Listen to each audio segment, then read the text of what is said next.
Donc bonjour à tous, on se retrouve aujourd'hui aux Utopiales de Nantes pour l'édition 2018 en compagnie de Kit Johnson. Donc enchantée de vous rencontrer. Vous venez de faire paraître un roman il n'y a pas très longtemps aux éditions du Bélial qui se nomme La quête onirique de Véliboe. Je ne sais pas si on prononce exactement comme ça. Hop. Touc, touc, touc. Voilà.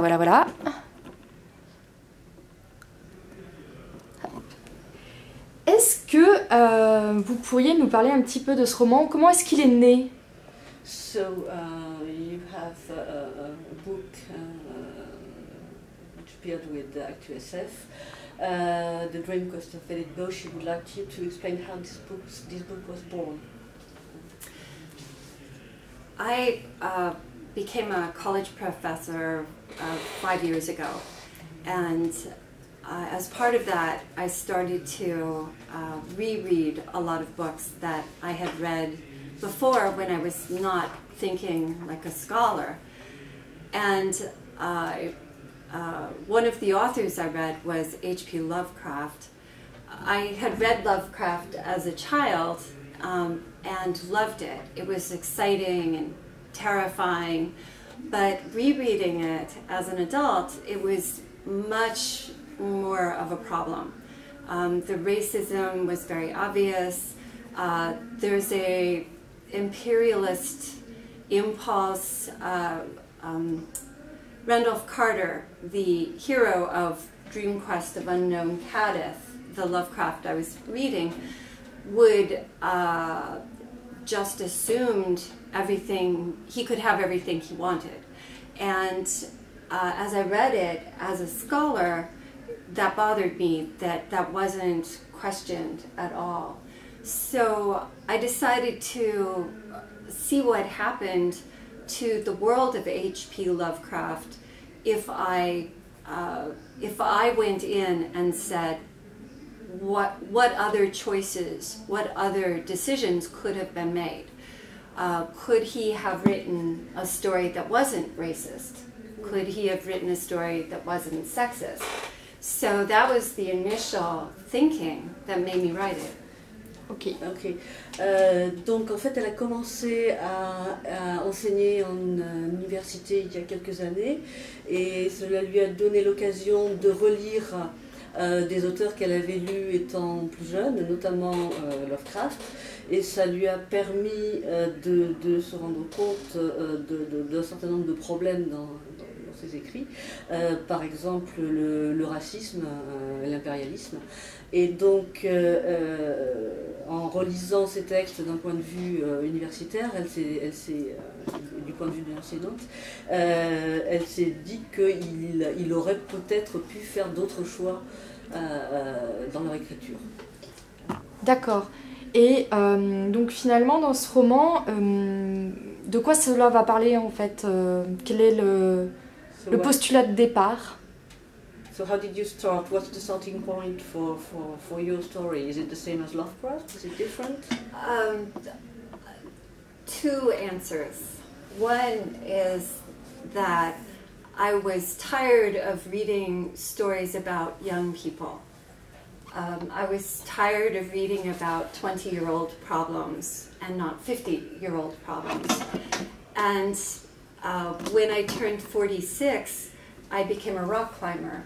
And at that age, everyone thought I should be acting like a mother, old, sedate, not fancy.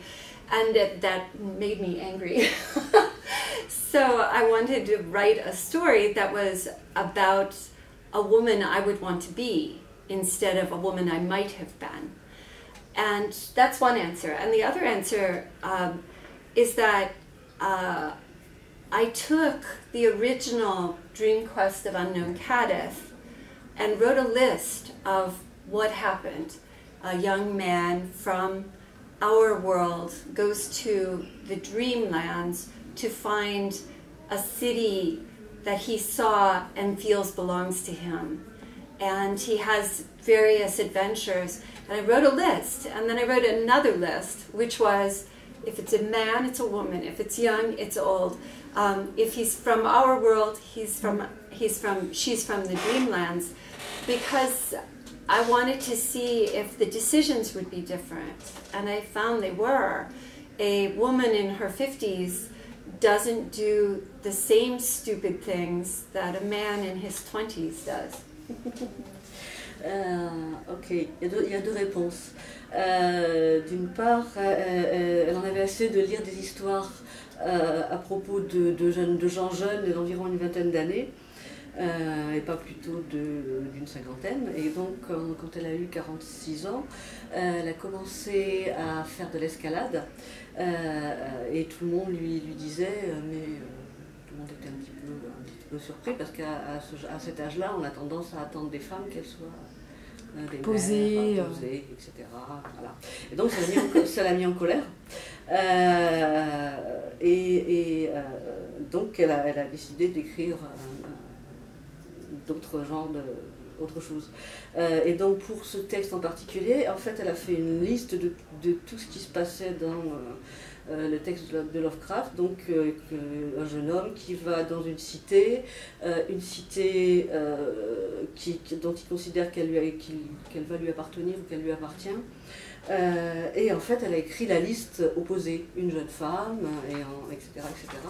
En imaginant ce qui aurait pu se passer si les choix avaient été différents, avec un personnage différent. D'accord. Donc totalement l'inverse. Yeah, so in fact you reversed Much. I reversed the setup, but I found many of the adventures in the original didn't happen because, for instance, in the original, Randolph Carter goes to a port town to go somewhere, but is suspicious of a ship, and he goes drinking with the ship owner and is drugged and dragged away and kidnapped and is saved by cats. But in my character, Valet, she's too smart to go drinking with a man she doesn't like, so she doesn't, so it never happens.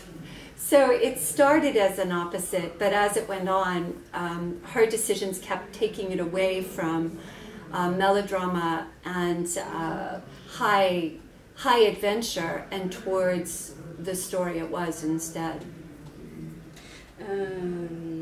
Oui, donc elle a inversé par exemple certains des points de l'aventure. Par exemple, le héros de Lovecraft part d'un port et il doit monter à bord d'un bateau et il va boire un verre et discuter avec le capitaine, le captain.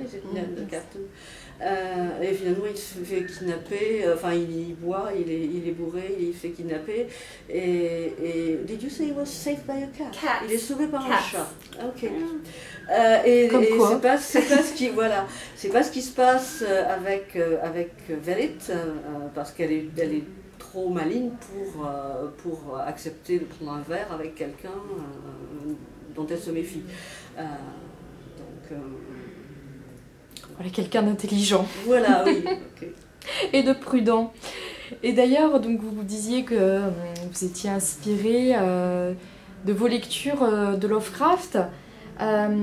Pour les personnes qui ne connaissent pas très bien les histoires de The Dreamlands de Lovecraft, est-ce que vous pouvez en dire quelques mots, nous en parler un petit peu? Could you talk a bit about Lovecraft Dreamland stories for people who've never read them? You'll have to stop a bit because I'm going to have problems with the titles. I'm not a Lovecraft fan. That's okay. Nor am I. Lovecraft was an American writer of horror, and specifically what in America we call the weird, and you probably call le weird. It's a bit different because we call it fantastique. Yeah. Okay. Yeah.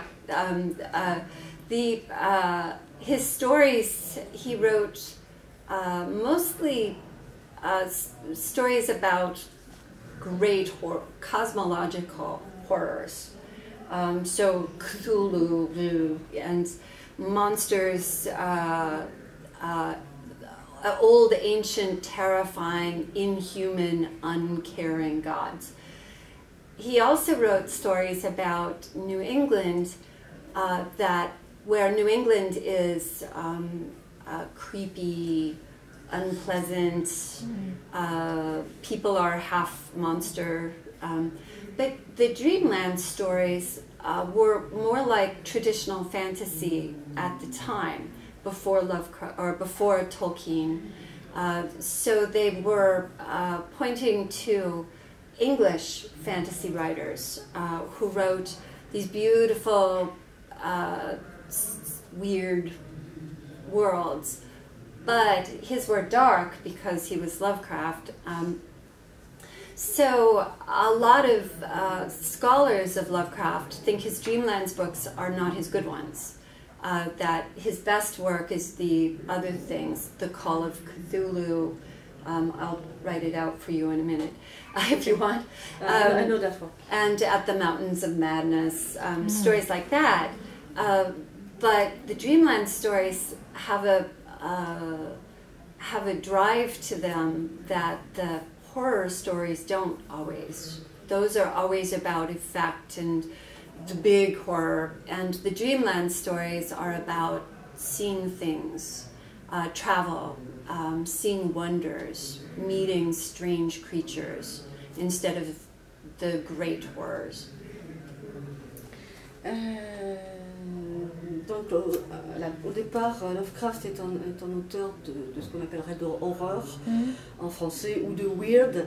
Le problème étant que pour nous, on associe le weird à quelque chose de plus récent. Donc pour Lovecraft, ça serait plutôt du fantastique. Et donc il a écrit sur un univers qui est hanté par des horreurs, des monstres cosmologiques, des dieux très anciens. Qui sont inhumains, qui sont froids, qui sont lointains et qui font peur, tout simplement. Il a également écrit sur la région qu'il habitait, de la Nouvelle-Angleterre, dans une ambiance en général assez sombre, glauque même, terrifiante, mais c'est très insidieux. C'est pas nécessairement graphique, c'est très en sous-main souvent. La sensation... Oui, voilà, c'est des impressions, une atmosphère, une ambiance d'angoisse. C'est plutôt l'angoisse parfois que de la peur. Et donc, par contre, les histoires de Dreamlands, ça rapproche plus de la fantasy traditionnelle, notamment de la fantasy anglaise, et elle parle plus de merveilles, de voyages et de créatures que l'on rencontre, et pas nécessairement des grands mondes, des grandes horreurs comme Cthulhu qui sont parmi. D'accord. Et finalement, toutes ces créatures, tous ces récits de Lovecraft, qu'est-ce qui vous attire dedans? Qu'est-ce qui vous attire dans ces histoires de rêves? Why are you attracted to those stories? I read Lovecraft when I was a child, but I had nightmares when I read all of it except for the Dreamland stories. The first book I bought with my own money was a Lovecraft book. And it was at a bookstore, and they had them all lined up, and the covers were terrifying, except one, which was The Dream Quest of Unknown Kadith. So I picked them up and put them back, and then I found that one, and I said, this is the one I want. So it was, later I read all the others, but they... that was the only one that did not terrify me as a child, and so I imprinted on it. Ok, donc elle a lu Lovecraft quand elle était enfant, mais en fait elle lui a donné des cauchemars, sauf les histoires des Dreamlands, et le premier livre qu'elle a acheté avec son propre argent, donc c'était The Dream Quest of Unknown Cadaver, et ils étaient tous alignés, et c'était la seule couverture qui n'était pas cauchemardesque. Voilà, et donc... Et d'ailleurs, quand vous écrivez donc ce roman, ou même d'autres histoires, vous faites beaucoup de recherches, ou vous écrivez en fonction de vos souvenirs, de vos sensations? Do you do a lot of research when you write, or do you use your impressions, feelings? I was trained as a historian. I don't have a literature degree. So I always do a lot of research. For this book, I did a lot of research into English universities in the 1930s because the story starts at a university, and I thought that would be the right... I think Dreamlands would always be behind the times. Dreamlands we always dream about the past, so I felt that the Dreamlands would be from somewhere in the past, and I said 1935. But I also read all of Lovecraft a lot and took notes, and read all of everybody he influenced and everyone who influenced him. And I took all of that together, and then some of my own interests, like seafaring and mountain climbing, and I put those in. Okay. Donc elle a une formation d'historienne, pas purement littéraire, donc elle fait beaucoup de recherches. Et donc là, elle a fait des recherches sur les universités. Was it English universities? Yeah, English. English universities. Oxford. Ah oui, d'accord, les universités anglaises des années 30, parce qu'elle considérait que les Dreamlands appartenaient au passé, donc elle a choisi cette période. Elle a également lu ou relu Lovecraft et les gens qui l'ont influencé. Et elle a utilisé des choses qui l'intéressent, comme l'escalade et la navigation. Ah, la navigation, intéressant. Et c'est vrai que la fantasy, le fantastique et la science-fiction sont des genres qui vous tiennent à cœur, que vous abordez donc, que vous écrivez régulièrement. Il y a une raison en particulier pour vous d'écrire ce genre de littérature? Est-ce que vous préférez un des genres plus que l'autre? Well, you write science fiction and fantasy and fantastic. Well, why? And is there a genre you like better than the others? Oh, that's a good question. I don't know. I didn't start writing until I was 25, and I read everything, crime novels, mysteries, a lot, adventures, diaries, historical diaries, memoirs, science fiction, fantasy. When I started to write, I took an adult class on writing science fiction, so that's the first thing I tried to write, and I liked doing it, and I never went back and said, would I like mysteries more? I read more mysteries now, but I've written erotica as well, because I think that it does some of the same things that horror does. It's a physical, sensory you write it to get a reaction, to get a body reaction.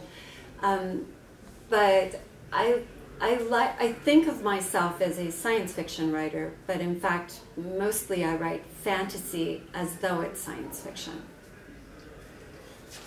Hey. A lot. Elle a commencé par dire je ne sais pas, mais je ne sais plus à quoi ça répondrait, désolée. C'était à propos de la préférence, non? Oui, voilà. D'accord, ok. Donc elle a commencé à écrire quand elle avait 25 ans et elle a lu beaucoup avant cette période-là. Donc des romans policiers, des mémoires, de la science-fiction, de la fantasy. Et elle a commencé quand elle a commencé à écrire, elle a suivi un cours d'écriture dans le sujet de la science-fiction.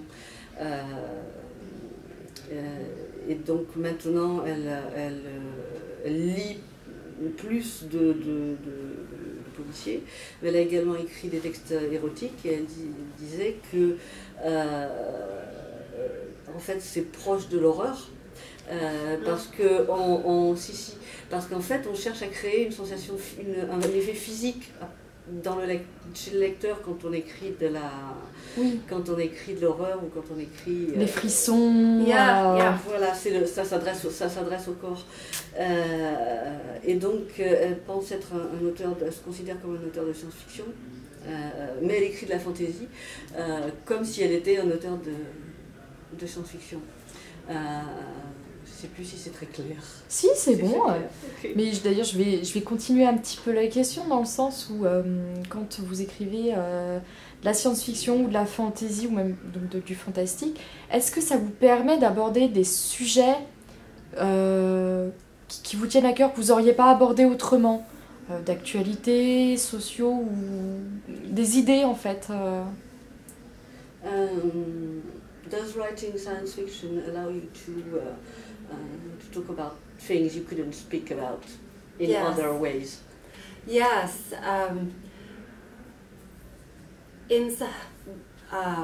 I'm the associate director for the Center for the Study of Science Fiction, a research center. And we talk a lot about the purpose of science fiction. And one of the things we believe strongly is that science fiction is a way of, it's a critical theory. You can apply speculation to science or literature or financial planning or anything, and you will learn about the subject that you're applying the science fictional impulse to. So the advantage we have is that we can build controlled experiments. If I want to write a story that says, for instance, slavery was complicated, and the interaction between owners and slaves was complicated. And if I want to write a story talking about that, but I want to talk about one piece of it, I can't get to the piece if I tell a real story, a historical story, because I have all of the reality of it. Whereas if I want to create a world with a different attitude, let's say, or different beliefs, I can do that and perform an experiment, write a story that asks what if it were different, and that information then can be brought back to the real world.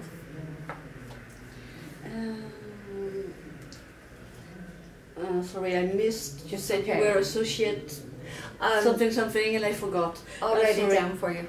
Elle est The associate. Can you say it again? Sure. So I have to translate Sure. it now. Associate director for the Center for the Study of Science Fiction. D'accord, donc elle est directeur associée du Centre pour l'étude de la science-fiction. So what does it do? Is it a non-profit? Is it something? We are associated with the University of Kansas. So we are a research center. We do classes and workshops and lectures and appearances. Ok, donc c'est associé à l'université du Kansas. Ils font de la recherche, des cours, des choses. Et donc, oui, elle disait que par ailleurs, la science-fiction, ça permet de mener des expériences sur des idées. Par exemple, si on veut écrire sur l'esclavage et le fait que c'était quelque chose de compliqué, le fait de faire des recherches historiques, ça permet de poser des questions que seule la science-fiction peut poser, parce qu'on peut se demander, et si les choses étaient... Ouais, voir un angle différent, voilà. Imaginer les possibles. Imaginer les possibilités. Et actuellement, maintenant, vous travaillez sur quelque chose en particulier? Vous avez des projets en cours?